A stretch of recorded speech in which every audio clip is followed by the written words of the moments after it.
Hello बच्चों, welcome to my YouTube channel learning with ST point. बच्चों, आज हम बात करने वाले हैं क्लास 10th के फिजिक्स के फर्स्ट चैप्टर का तीसरा लेक्चर। इसके पहले लेक्चर में हमने दर्पण तथा प्रतिबिंब के बारे में अध्ययन किया है। आज हम बात करने वाले हैं समतल दर्पण द्वारा प्रतिबिंब कैसे बनता है। तो हेडिंग लगाते हैं समतल दर्पण द्वारा प्रतिबिंब का बनना। आइए हम समतल दर्पण बना लेते हैं। मान लीजिए आपका कोई क्या है, आपका समतल दर्पण है। ये आपका क्या है, आपका समतल दर्पण है। ये आपका मुख्य अक्ष है। तो ये आपका क्या है, आपका ये पॉइंट ध्रुव है। क्या है आपका पॉइंट ध्रुव है। और मान लीजिए कोई वस्तु ए बी, कोई वस्तु ए बी है आपकी। ए बी मुख्य अक्ष पर क्या हुई, रखी हुई है। अब कोई प्रकाश की किरण वस्तु से निकलती है, वह दर्पण से टकराकर पुनः उसी दिशा में वापस आ जाती है। क्यों वापस आ जाती है? क्योंकि मैंने आपको बताया है, जब कोई प्रकाश की किरण दर्पण के लंबवत पड़ती है तो वह उसी दिशा में क्या हो जाती है, पुनः वापस हो जाती है। अब कुछ लोग कहेंगे क्यों वापस हो जाती है, तो मैं इसको प्रूव भी कर दे रहा हूँ आपको। मैं जब पढ़ा रहा था प्रकाश का परावर्तन, तब मैं आपको दो नियम बताया था। हमने दूसरा नियम क्या कहा था, जो आपकी आपतन कोण होता है वो परावर्तन कोण क्या होता है, बराबर होता है। क्या होता है, बराबर होता है। अच्छा, आपतन कोण बनता किसके बीच है, अभिलंब और आपतित किरण के बीच। किसी किसी बनता है, आपतित किरण और अभिलंब के बीच, और अभिलंब के बीच बनता है। तो अच्छा, मैं अगर इस पर अभिलंब डाल दूं, इस दर्पण पर मैं अभिलंब डाल दूं, तो अभिलंब कौन सा होगा, आपका ये होगा। ये क्या होगा, आपका अभिलंब होगा। क्या होगा, अभिलंब होगा। अच्छा, तब आप क्या देख रहे हैं, जो आपतित किरण है वो अभिलंब पर क्या हुई है, लेटी हुई है। कहने का मतलब कुछ इस तरह प्रकार से है। मान लीजिए आपकी अभिलंब है, इसी पर क्या है, आपकी आपतित किरण लेटी हुई है। तो अब बताइए, आपतित किरण और अभिलंब के बीच कितने अंश का कोण बन रहा है, 0 अंश का बन रहा है। कितने अंश का, 0 अंश का बन रहा है। तो आपतन कोण जो आई है कितना है, आपका 0 है। हमने बताया जो आपतन कोण होता है, परावर्तन कोण क्या होता है, बराबर होता है। तो इस कंडीशन में जो आपका आर भी होगा वो भी क्या होगा, आपका 0 होगा। क्या होगा, 0 होगा। इसीलिए जो प्रकाश की किरण दर्पण पर पड़ती है लंबवत, वह उसी मार्ग में पुनः वापस लौट जाती है। अब इसी का नियम का फॉलो करते हुए जो दूसरी प्रकाश की किरण निकलती है, वह इसके ध्रुव पर पड़ती है, और जितने एंगल को बनाती है वह उतने ही एंगल से क्या होती है, वो उतने ही एंगल से परावर्तित हो जाती है। कहने मतलब ये आपतन कोण है, ये परावर्तन कोण है। यहाँ पर भी जो कोण आई है, कोण आर के बराबर है। कहने का मतलब जितने अंश कोण, जितने कोण पर या ध्रुव पर पड़ती है, उतने ही कोण पर वह परावर्तित हो जाती है। अच्छा, अब इसके द्वारा प्रतिबिंब कैसे बनेगा। तो प्रतिबिंब आप जानते हो, जब प्रकाश की किरण आपस में जहां पर कटेंगी वहीं पर क्या होगा, प्रतिबिंब बनेगा। तो यहाँ से आप देख रहे हो, यहाँ से आप क्या देख रहे हो कि जो प्रकाश की किरण इस दिशा में जा रही है और ये वाली प्रकाश किरण इस दिशा में जा रही है, तो ये आपस में कहीं कटने की संभावना ही नहीं है। तो ये कटेंगी कहाँ पर, तो वास्तव में तो कहीं नहीं कटेंगी। इसको हम क्या करेंगे, जबरदस्ती कटाएंगे। जबरदस्ती कहाँ पर कटाएंगे, अब मैं इस प्रकाश की किरण को मैं अगर इस दिशा में ले जाऊं, ये वाली प्रकाश किरण को मैं पीछे की ओर खींचूं, दूसरी जो प्रकाश की किरण जो परावर्तित हुई है, मैं इसको अगर पीछे की ओर बढ़ाऊं, तो आप देखेंगे जो ये बिंदु है, यहीं पर ये दोनों आपस में क्या करेंगी, कटेंगी। जहां पर कटेंगी वहीं पर इसका क्या बनेगा, प्रतिबिंब बनेगा। क्या बनेगा, आपका प्रतिबिंब बनेगा। प्रतिबिंब मान लीजिए ए डैश बी डैश है। अच्छा, यहाँ से आप क्या देखना है, यहाँ से आप हेडिंग डाल लीजिए प्रतिबिंब की विशेषताएं।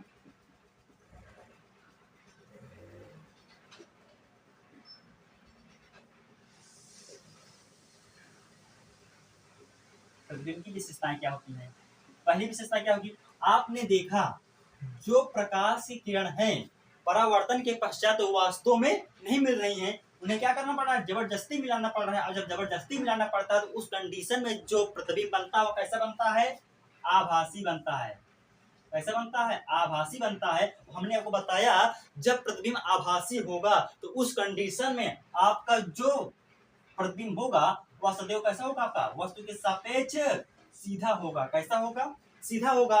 अब दूसरी कंडीशन क्या होगी, दूसरी कंडीशन कहता है दर्पण से वस्तु की दूरी जो होती है और दर्पण से प्रतिबिंब की दूरी जो होती है वह आपस में क्या होती हैं, बराबर होती हैं। कहने का मतलब अगर मैं दर्पण से वस्तु की दूरी को अगर यू मान लूं, क्या मान लूं, यू मान लूं, और दर्पण से प्रतिबिंब की दूरी को अगर मैं बी मान लूं, उस कंडीशन में आपका u इक्वल टू v होगा। कहने का मतलब दर्पण से वस्तु की दूरी और दर्पण से प्रतिबिंब की दूरी आपस में क्या होती हैं, बराबर होती हैं।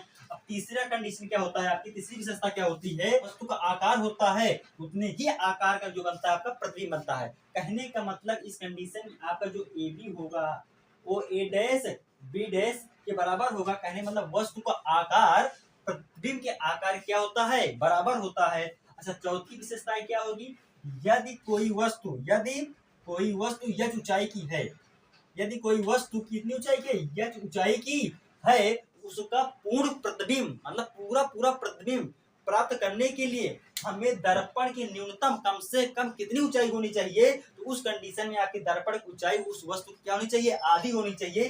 कहने का मतलब जो होता है प्रतिबिंब जो होता है वस्तु के दर्पण की ऊंचाई जो होती है, दर्पण की ऊंचाई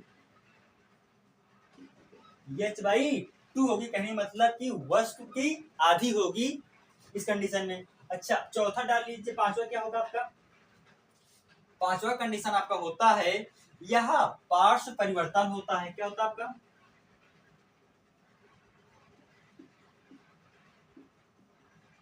पार्श्व परिवर्तन होता है। अब पार्श्व परिवर्तन क्या होता है, अच्छा, पार्श्व परिवर्तन होता है जब कोई वस्तु अपने ऊर्ध्व अक्ष से 180 अंश परितः घूम जाए। कहने का मतलब अगर मैं इस साइड खड़ा हूं तो मैं अपने ऊर्ध्व अक्ष के परितः मैं 180 अंश से घूम जाऊं, तो इस कंडीशन में जो मेरा राइट हैंड था वह लेफ्ट हैंड हो जाएगा और जो लेफ्ट था वो राइट हो जाएगा। कहने में दाहिना हाथ बायां हाथ हो जाएगा और बायां हाथ दाहिना हाथ हो जाएगा। आपका ये राइट हाथ है और इस दाहिने हाथ को मैं अगर 180 अंश से घूम जाऊंगा तो ये जो राइट हैंड था वह लेफ्ट तरफ हो गया है, जो लेफ्ट है वह राइट तरफ हो गया है। तो इस कंडीशन में आपको देखना पड़ा साइड चेंज।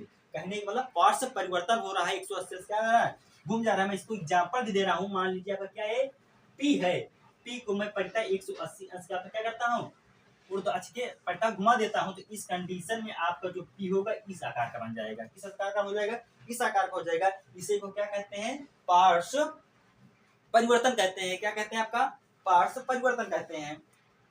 छठी विशेषता लिख लीजिए, छठी विशेषता की क्या होती है, तो छठी विशेषता होती है जब कोई वस्तु जितने वेग से वह दर्पण की ओर गति करती है उसका प्रतिबिंब उसके दुगने वेग से ही वह दर्पण की ओर गति करता है। कहने का मतलब प्रतिबिंब का वेग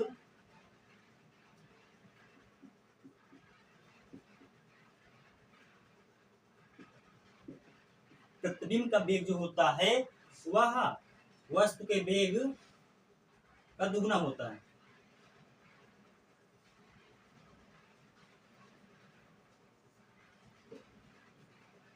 वस्तु का वेग का दुगना होता है। आपकी 6 विशेषताएं होती हैं, इनको आप नोट डाउन कर लीजिए। इसके बाद आते हैं इसके हम कुछ न्यूमेरिकल कर लेते हैं।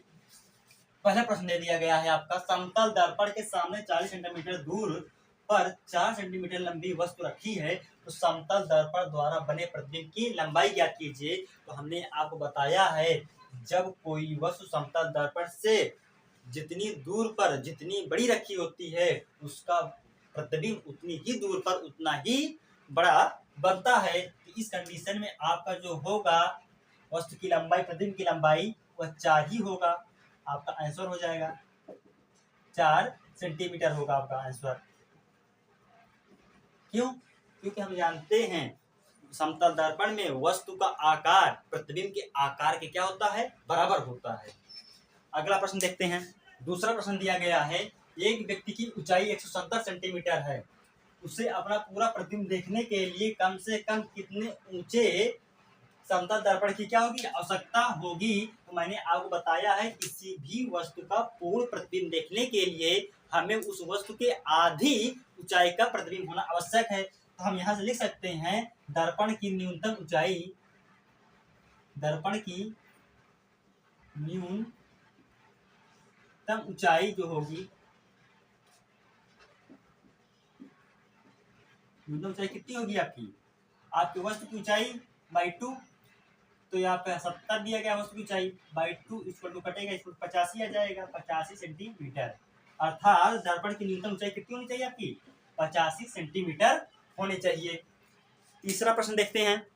एक व्यक्ति समतल दर्पण की ओर 5 मीटर प्रति सेकंड के वेग से आ रहा है, तो व्यक्ति को अपना प्रतिबिंब कितने वेग से आता हुआ प्रतीत होगा। तो मैंने आपको बताया है यदि कोई वस्तु दर्पण की ओर जितने वेग से गतिमान होती है उसका प्रतिबिंब उसके दुगने वेग से क्या होता है, गतिमान दिखाई देता है। तो इस कंडीशन में आपका जो प्रतिबिंब का वेग होगा, प्रतिबिंब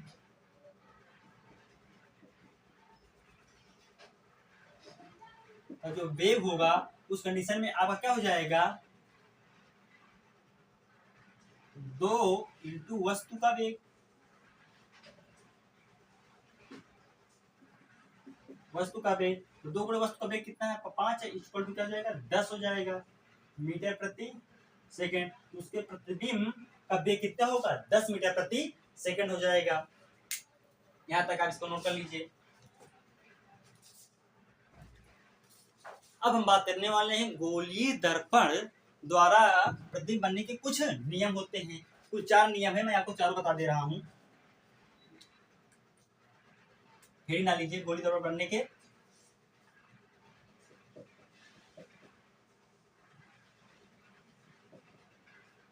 गोलीय दर्पण द्वारा प्रतिबिंब बनने के नियम,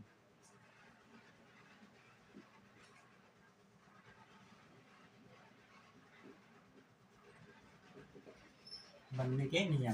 पहला नियम क्या है, आप जब प्रकाश क्या हो, मुख्य अक्ष के समांतर है, मान लीजिए आप बना दे रहे हैं चित्र, इस कंडीशन मान लीजिए आपका क्या है, आपका दर्पण दिया गया है, ये आपका क्या है, मुख्य फोकस है, ये क्या आपका वक्रता केंद्र है, क्या आपका है, वक्रता केंद्र। अब जब कोई प्रकाश की किरण मुख्य अक्ष के समांतर आती है, कितनी आती है, मुख्य अक्ष के समांतर आती है, तो दर्पण टकरा कर मुख्य फोकस से होकर क्या जाती है, गुजर जाती है। हमने क्या कहा, दूसरा क्या होता है आपका, दूसरा होता है आपका ये आपका क्या है, दर्पण है, ये आपका क्या है, ध्रुव है, फोकस है, ये आपका क्या है, वक्रता केंद्र है। और जब कोई प्रकाश की किरण, दूसरा क्या आपका, जब कोई प्रकाश की किरण मुख्य फोकस से आती है तो वह मुख्य अक्ष क्या चली जाती है, समांतर चली जाती है, मुख्य अक्ष क्या हो जाती है, समांतर चली जाती है। उसके बाद आपका तीसरा क्या होता है, जब कोई प्रकाश की किरण वक्रता केंद्र से तब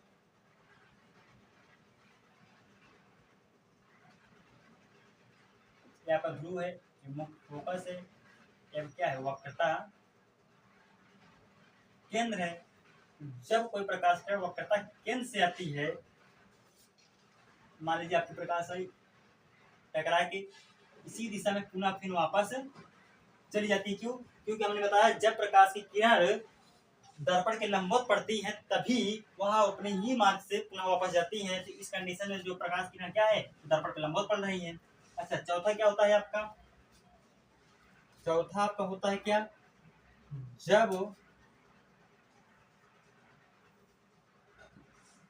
मान लीजिए दर्पण है, ये ध्रुव है, ये मुख्य फोकस है, ये क्या आपका वक्रता केंद्र है। और जब प्रकाश की किरण दर्पण के ध्रुव पर पड़ती है तो वह परावर्तन के नियम का पालन करते हैं, उतने ही एंगल से क्या होती है, परावर्तित हो जाती है। क्योंकि मैंने आपको बताया है आपतन कोण परावर्तन के कोण क्या होता है, बराबर होता है। इस कंडीशन में क्या होती है, परावर्तन के नियम का पालन करती है, जिस एंगल से वह ध्रुव पर गिरती हैं उतने ही एंगल से क्या होती है, परावर्तित हो जाती हैं। ये आपके गोलीय दर्पण के 4 नियम हैं। इनको आप ध्यान में रखिएगा। अगले लेक्चर में हम आपसे बात करेंगे अवतल गोलीय दर्पण दो प्रकार के होते हैं, एक अवतल दर्पण, एक उत्तल दर्पण होता है। तो उत्तल दर्पण द्वारा प्रतिबिंब कैसे बनता है हम उसके बारे में अध्ययन करने वाले हैं। यहाँ तक आप इसको नोट कर लीजिए।